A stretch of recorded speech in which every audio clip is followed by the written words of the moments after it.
வணக்கம். நல்லுணவு நம்முணவு இந்த அலைவரிசைக்கு உங்க எல்லோரையும் அன்போட வரவேற்க. இந்த கொரோனா காலம், கோடை காலம் ரெண்டுத்துக்கும் சேர்த்த மாதிரி ஆரோக்கியமான முறையில சுவையான, குழந்தைங்க விரும்பி சாப்பிடக்கூடிய நன்னாரி சர்பத் எப்படி செய்யறதுன்னு இந்த காணொலியில பார்க்கலாம் வாங்க. இதுக்கு தேவையான பொருட்கள் என்னன்னு இப்ப பார்ப்போம். 4 கோப்பை அளவுக்கு குளிர்ந்த நீர் எடுத்திருக்கிறேன். இப்ப இந்த ஊரடங்கு காலத்துல இதை தவிர்த்துடுங்க. நான் சும்மா காணொலிக்காக இப்ப இதை எடுத்திருக்கிறேன். அடுத்ததா கொஞ்சமா வெல்லம், இது வந்து பாகு வெல்லம்னு சொல்லக்கூடியது, அதை எடுத்திருக்கிறேன். ஒரு 2 எலுமிச்சம்பழம், ஒரு துண்டு இஞ்சி, கொஞ்சமா உப்பு, இது தவிர நன்னாரி சர்பத். இந்த நன்னாரி சர்பத் வந்து நன்னாரி வேர் தனியாவே கிடைக்கும் நாட்டு மருந்து கடைகள்ல. இப்ப இந்த காலத்துல அது கிடைக்கல, அதனால நான் இந்த சாரையும் வாங்கிட்டு வந்திருக்கிறேன். இப்ப இதை எப்படி செய்யறதுன்னு பாப்போம். முதல்ல இந்த இஞ்சியை நல்லா நச்சு எடுத்துக்கலாம்.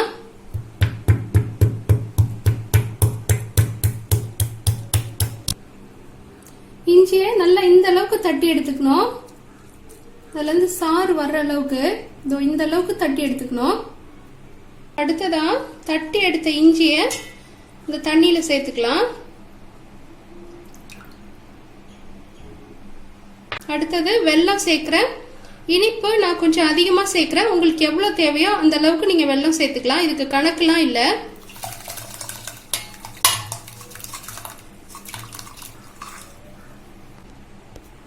அடுத்ததா கொஞ்சமா உப்பு, ஒரு 1/4 தேக்கரண்டி அளவுக்கு போட்டா போதும். இப்போ இந்த வெல்லத்தை கரைச்சி எடுத்துடலாம்.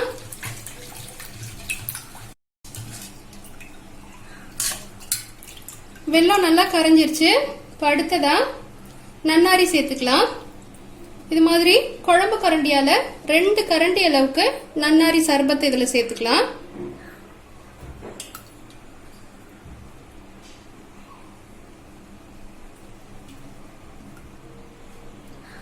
இதையும் சேர்த்து நல்லா கலக்கி விட்டுடுங்க.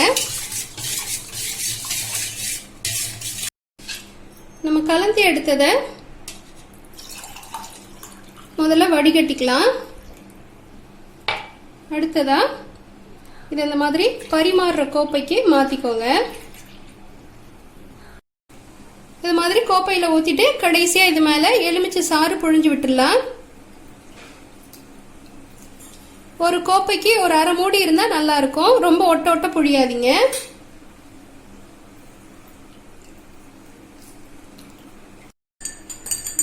எலுமிச்சம்பழம் சேர்த்த பின்னாடி இந்த மாதிரி கலக்கிடுங்க.